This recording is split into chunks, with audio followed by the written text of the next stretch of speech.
Аллах тағаланы білесің бе?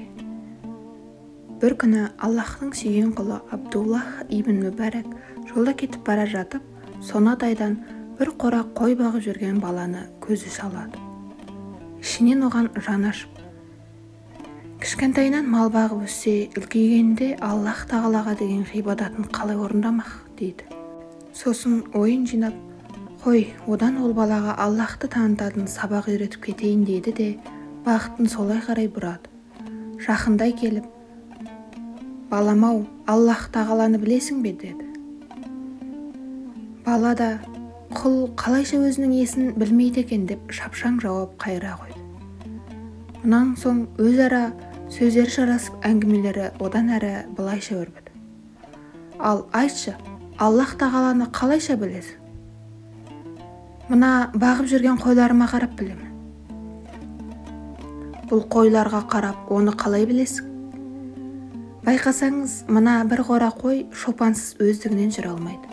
Оларға жем суын беріп, қасқыр сияқты жыртқыштардан қорғап жүру үшін бір қадағалап жүретін адам керек.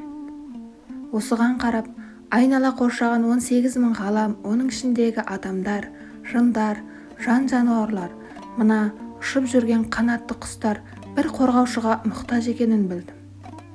Осыншама сан алуан жаратылысты қорғап, қамқорына алған Аллахтан басқа ешкім емесі ап-анық. Алдымдағы қойларыма қарап, Аллах тағаланы осылай білдім. Аллах тағаланы қандай бейнеде түсінесің? Еш нәрсеге ұқсатпаймын. Оның еш нәрсеге ұқсамайтындығын қалай білдің? Тағы да сол көз алдыма жайылып жүрген қойларға қарап білдім. Қалайша? Мен шопанмын, оларды бақылап қорғаушысымын. Бұл қойларды әрдайым назарымда ұстап, қадағалаймын, әрі жауапкершілікпен қараймын. Қараңызшы, қойлар маған ұқсамайды, сол сияқты мен де оларға ұқсамаймын. Демек, қойшының қойларына ұқсамайтындығына қарап, әлбетте Аллах тағаланың құлдарына ұқсамайтындығын осыдан түсіндім. Мұндай жауапқа тәнті болған Абдуллах ибн Мүбәрак, өте жақсы айттың балам. Аз да болса білім үйрендің бе деді әлгі бала.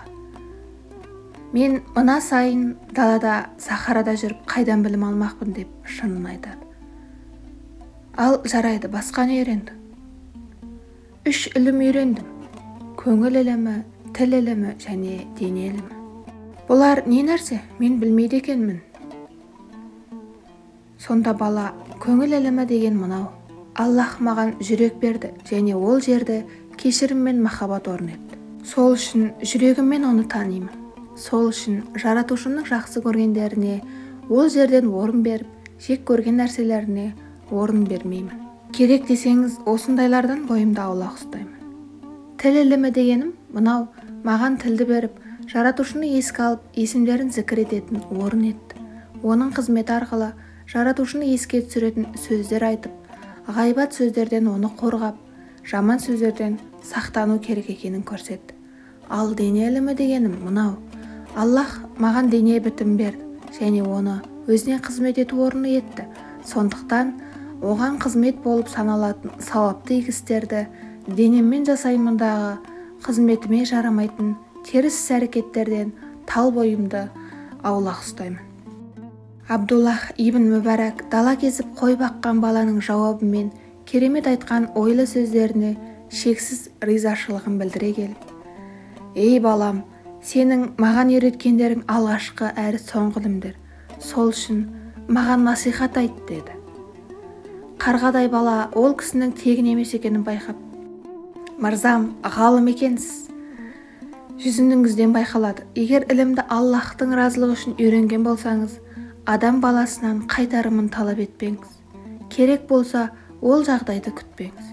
Жоқ, егер дүние пайдасы үшін үйренген болсаңыз, жәннатқа қауыша алмайсыз деп Аллахтың сүйген құлы Абдуллах ибн Мүбәракқа астарлы сабақ болар ой айтқан екен.